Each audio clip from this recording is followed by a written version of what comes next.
دوستو، کسی مجلس میں کو ایجوکیشن یا مخلوط نظام تعلیم یعنی ایسے ادارے جہاں لڑکے اور لڑکیاں اکٹھے تعلیم حاصل کر رہے ہو، اس کے فائدے اور نقصانات پر بحث چل پڑی تو ایک آدمی اس کے حق میں تھا اور وہ بتا رہا تھا کہ مخلوط نظام تعلیم کے بہت سارے فائدے.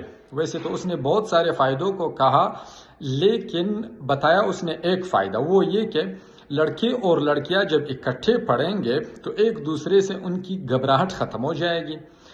اس نے مثال پیش کی کہ لڑکی جب لڑکوں کے ساتھ رہے گی، کل کو اگر کہیں پہ انٹرویو دینا پڑا کسی مرد کو تو وہ گھبرائے گی نہیں. اسی طرح لڑکے کو اگر انٹرویو دینا پڑا کسی عورت کو تو وہ گھبرائے گا نہیں.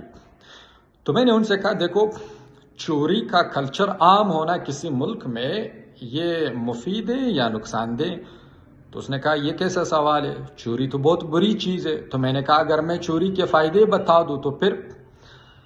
اس نے کہا، چوری کے فائدے کیسے ہو سکتا ہے؟ میں نے کہا، اگر چوری ختم ہو جائے کسی ملک میں تو قفل، تالا اور چابی کا کاروبار ختم ہو جائے، اور چوکیدار، ایک غریب کو جو چوکیداری کی وجہ سے تنخواہ ملتی ہے تو اس چوکیدار بیچارے کا روزگار بند ہو جائے اگر چوری ختم ہو.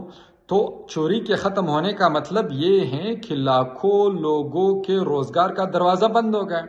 ایسا ہی بیماری کے بارے میں اگر میں آپ سے پوچھوں کہ کسی ملک میں اگر بیماریاں زیادہ ہو تو یہ اچھا ہے یا برا ہے؟ ظاہر ہے آپ یہی کہیں گے کہ برا ہے. لیکن اگر کسی ملک میں بیماریاں ختم ہو جائیں تو لاکھوں نہیں بلکہ کروڑوں لوگوں کا روزگار ہی بند ہو جائے، کروڑوں لوگوں کے گھروں میں چولہا جلنا بند ہو جائے.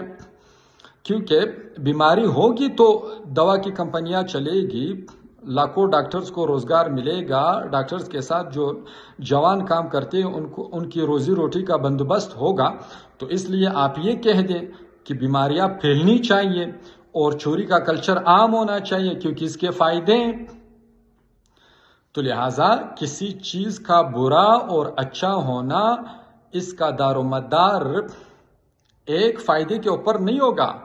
کسی چیز کا اچھے اور برے ہونے کا دار و مدار اس پر ہے کہ اس عمل یا اس چیز کے فائدے زیادہ ہیں یا نقصانات.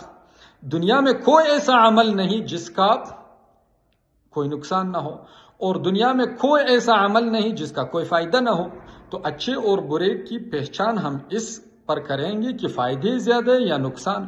تو آپ نے جو کو ایجوکیشن کا فائدہ بتایا، یہی ایک فائدہ ہے، اور اس کے بہت سارے نقصانات ہیں. بہت سارے کو ایجوکیشن کی وجہ سے ہمارے بچوں کی تعلیم متاثر ہو رہی ہے، وہ دوسرے دندوں میں پڑ گئے، تعلیم حاصل کرتے ہی نہیں ہے. اور اسی طرح کو ایجوکیشن کی وجہ سے اولاد نافرمان ہو گئی ہے.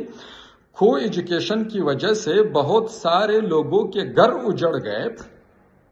کسی لڑکے کا چکر چل رہا ہوتا ہے کسی لڑکی کے ساتھ، چلو اس کے ساتھ شادی کر لی، پھر دوسرے کے ساتھ چل پڑتا ہے. تو بہت سارے گھر اجڑ گئے اس کو ایجوکیشن کی وجہ سے. لہٰذا کو ایجوکیشن عقلی طور پر بھی بری چیز ہے، شرعی طور پر تو ہے ہی.